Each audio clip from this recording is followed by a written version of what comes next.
जय श्री कृष्ण। सकल कृष्णप्रेमी भक्तबृंदगणके जानाচ্ছি राधे राधे। आज 28 अग्रहायण 14 डिसेम्बर शनिवार। प्रतिदिनेर मतो आज सन्ध्याबेला बसे पड़लाम पाठ करते। आज आमी परम ग्रंथ श्रीमद् भागवत गीता पाठ करब। सकल भक्तगण आजकेर এই पवित्र गीता पाठ अवश्य श्रवण करुन। शीतेर आमेजे प्रतिदिन सन्ध्याय आपनारा मन भरे এই गीता पाठ उपभोग करुन। भगवान बोलेছেন, তুমি আমার ভক্ত হও, মদগত চিত্ত হও, আমার পূজনকারী হও এবং আমাকে নমস্কার করো। এইভাবে আমার সঙ্গে নিজেকে সংযুক্ত করলে, মতপরায়ণ হলে তুমি আমাকেই লাভ করবে।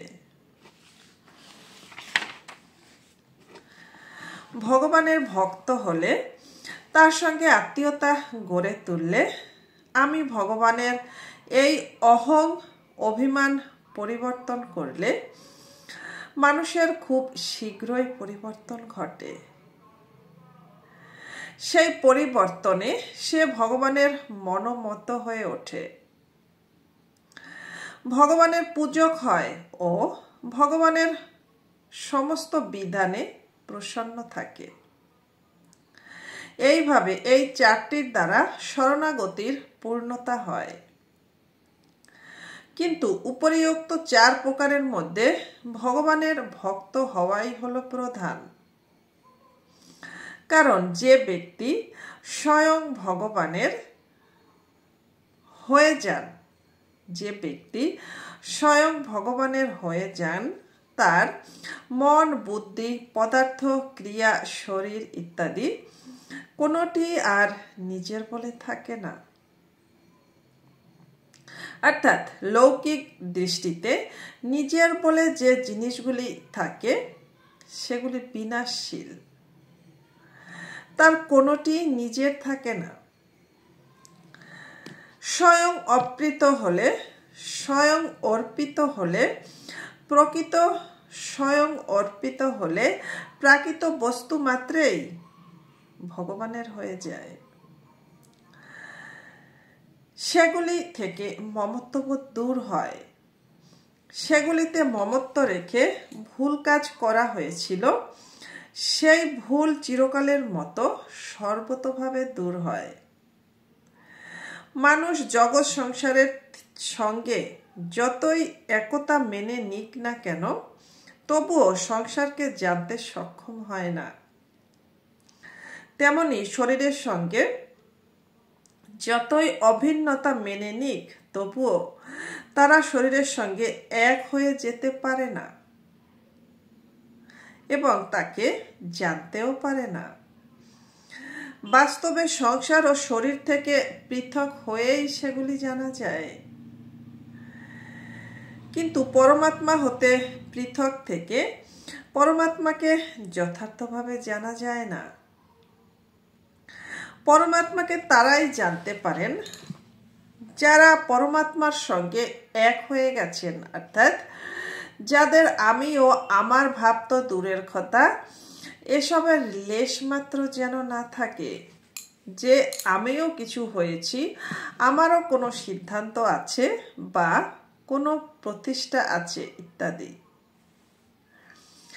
যেমন প্রাণীরা শরীরের সঙ্গে নিজেদের একত্ব মেনে নেয় এবং স্বাভাবিকভাবেই শরীরের সুখ দুঃখকে নিজের সুখ দুঃখ বলে দেখে, শরীর থেকে পৃথকভাবে আর নিজ অস্তিত্বের কথা মনে হয় না। শরীর থেকে পৃথকভাবে আর নিজ অস্তিত্বের কথা মনে হয় না। তেমনি ভগবানের সঙ্গে ভক্ত তার নিজ স্বাভাবিক ঐক্য অনুভব করলে তার বিন্দুমাত্র পৃথক অস্তিত্ব থাকে না। তখন জগতে ভগবানের ইচ্ছায় যা কিছু রূপান্তর ঘটে, ভক্তের ওপর তার কোনো প্রভাব পড়ে না। তার স্থূল, সূক্ষ্ম ও কারণ শরীরে যা কিছু পরিবর্তন হয়, সেগুলির কোনো প্রভাব তার উপর পড়ে না। ভগবানের ইচ্ছা অনুসারে সকল ক্রিয়া ভক্তের শরীর দ্বারা সংগঠিত হয়। এই হলো প্রকৃত ভগবৎ পরায়ণতা। ভগবানকে প্রাপ্ত হওয়ার অর্থ হলো ভগবানকে প্রাপ্ত হওয়ার অর্থ হলো ভগবানের সঙ্গে অভিন্ন হয়ে যাওয়া, যা বাস্তব সত্য। এই অভিন্নতা ভেদভাব থেকেও হয়, আবার অভেদভাব থেকেও হয়। যেমন শ্রীরাধার ভগবান শ্রীকৃষ্ণের সঙ্গে অভিন্নতা থাকে, শ্রীরাধার ভগবান শ্রীকৃষ্ণের সঙ্গে অভিন্নতা থাকে। মূলে ভগবান শ্রীকৃষ্ণই শ্রীরাধা। শ্রীকৃষ্ণ এই দুই রূপে প্রকটিত হয়েছেন। দুই রূপ হলেও শ্রীরাধা ভগবানের থেকে ভিন্ন নন এবং ভগবানও শ্রীরাধা থেকে ভিন্ন নন। তারা পরস্পরের প্রেমের আদান প্রদানের মধ্য দিয়ে যোগ বিয়োগের লীলা করে থাকেন। প্রকৃতপক্ষে তাদের যোগেও বিয়োগ এবং বিয়োগেও যোগ, অর্থাৎ যোগের দ্বারা বিয়োগ এবং বিয়োগের দ্বারা যোগের সৃষ্টি হয়, যার ফলে অনির্বচনীয় প্রেম বৃদ্ধিপ্রাপ্ত হয়।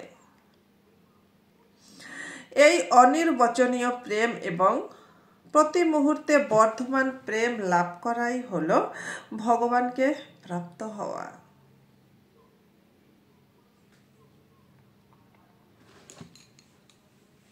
আজ এটুকুই। নমস্কার।